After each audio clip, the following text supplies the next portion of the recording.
Alright, race fans, time for another track review. This time we're going to do Team Hot Wheels. Interesting set. I have to admit I couldn't resist buying it and bringing it in. I know when we set this thing up and run it, it's not going to be anything like the box art, but I think it was just kind of too cool. There really is, I guess, in the real world, Team Hot Wheels that goes around and does stunts.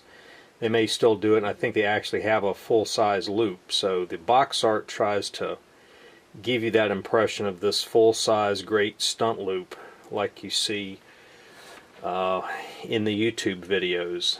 And what really intrigued me about this is it reminds me so much of the box art from the 1960s that we grew up on, where they created this great fantasy about what the set's going to be when you open it up. We had looked at the Marchand Skyfighters, and that was indeed one of those sorts of things.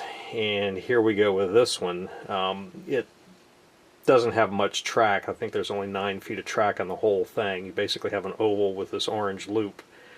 But it's a brand new unopened box set. Got it off of eBay. The price wasn't too bad. And I just couldn't resist. So we're going to get into this here in a minute.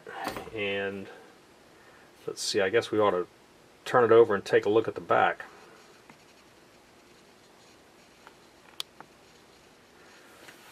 Okay, this is what we get with the set. This is more reality on the back side. This is a battery powered set, does not have a transformer. Evidently there are 3-speed controllers. Maybe they're not progressive like what we're normally used to. We'll see what that's about. I guess you can get additional things to go with this. I don't know, we'll have to open it up and look at it. The cars look pretty cool. But anyway, let's open it up and see what's in the box. Alright, as boxed sets go, I think they kind of cut some corners here. Normally you get your stuff on a tray or some other kind of thing that slides in and out of the box. This one here was not like that. Just this internal cardboard arrangement that kind of holds all the pieces together, and it all just kind of dumps out. So I guess when you're done with it, you just shove it all back in and away you go. So they didn't spend a whole lot of time or money designing any permanent packaging. Alright, here's all the parts shaken out on our little portable work table. You can see that there's just really not a whole lot here. But one of the interesting things is they actually do have a tag in the box that says to clean the track before you use it. And that's indeed the case, that you need to use some buffing sponge. In this case they give you a piece of very fine sandpaper. If you use the buffing sponge or the sandpaper, I'd go back with a microfiber cloth and clean it up. We're going to do that. Looking at this thing, we may not even need to take it upstairs and put it on the living room floor. It might just fit on the little table here. I don't know. We'll see what we can do. But I'm going to do as instructed in the instructions and buff the pieces out and get them ready to run. Alright, I decided that we were going to set this up down here on the Batcave floor. I didn't think we needed to go upstairs with this massive 9-foot raceway, but this is what it looks like when it's all set up. One of the things that they have done is they have put a battery powered unit here as opposed to a transformer. Just as a point of reference, I've talked to former engineers that have worked in the slot car industry, and the power supply, believe it or not, is one of the single highest costly items that goes into the set when you're looking at individual items, mainly because of the amount of copper that's wound in it. And that's one of the ways to take cost out of the set. And then two, because it's not plugged into the wall, there may be some other safety issues they don't have to account for, or things like that. So we'll get into this in just a second. There's one little piece of guardrail over here that's broken out of the box that we need to get out of the way before we run this. One problem I did note in trying to put the track together on this particular production run, and I can't say about any other Tyco track, but these pieces right in here, this little piece that kind of comes in at an L, wasn't made very well, and this rail would want to ride up on top, or this one would want to push it down, so when you put them together you wouldn't get a smooth joint. That's, to me, a real problem. You have a parent or something that doesn't quite understand or know what to look for and trying to put the thing together, and they end up with a bunch of speed bumps in the track, and if nothing else works well, then they'll get frustrated with that. Alright, we're going to try to run this. I haven't tested it out. We'll all learn together and see if this thing works, and pretend that we are parents with our little kids right here. Wow, that's good. Let's try this one. Oh, it flies off the track. Wow, let's see if we can drive it now. There we go.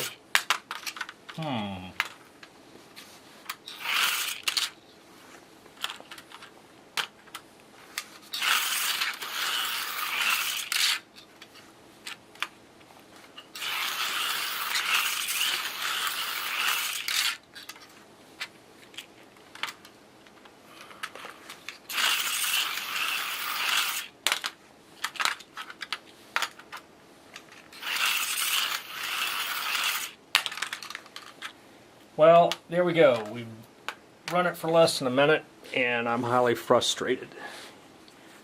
Maybe I can't drive, but there's just not enough track here to kind of get a good feel for anything. That's my opinion out of the box. So although it looks cool, you get this thing set up, and then you get a little kid that doesn't have any concept on how to drive a car, and you may end up with a very frustrating experience. My opinion, that's one of the problems in the industry. And maybe one of the problems that's led to the demise is the companies have not done a good enough job either designing sets or really trying to figure out how the end user really uses it, so they don't get frustrated, wad the thing back up and shove it back at the retailer, who will then give them their money back, send it back to the factory. The factory has a 25% return rate and decides they don't want to be in the slot car business anymore, which may have been what happened with Mattel with electric racing. It wasn't nurtured, it wasn't handled right, and the product may not have been demonstrated properly at the retail level. A lot of different things. The box art on this thing was cool. It made me want to buy it, and then I knew that we would have this result when we set it all up, but I wanted you all to experience it with me. So here we've got the Hot Wheels loop. Looks cool. Doesn't run so good.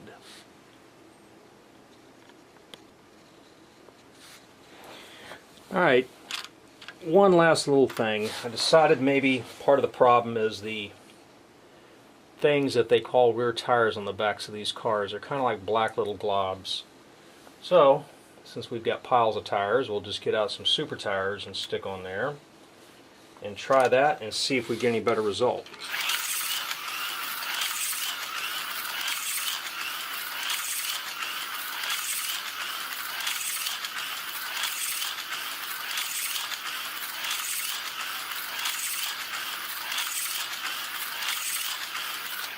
Wow, check that out.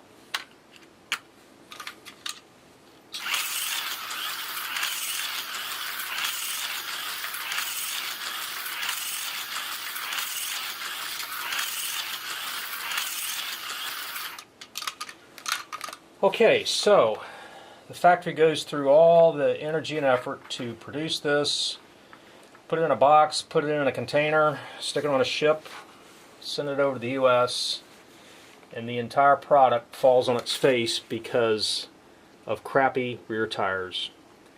You know, is it a penny in China, 2 cents, 5 cents in China to put a decent set of rear tires on a car, and they have to put the absolute worst pieces of junk. So that's my rant for today. That may be part of the problem, maybe most of the problem with a lot of these factory sets is little bitty things that the factory doesn't think is important that could, for just literally pennies, probably increase the enjoyment immensely and get people to want to buy more of their product.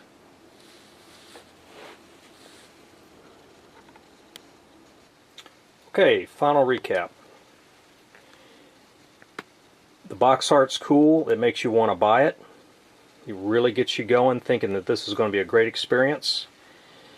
It went together kind of balky, but nothing broke putting it together.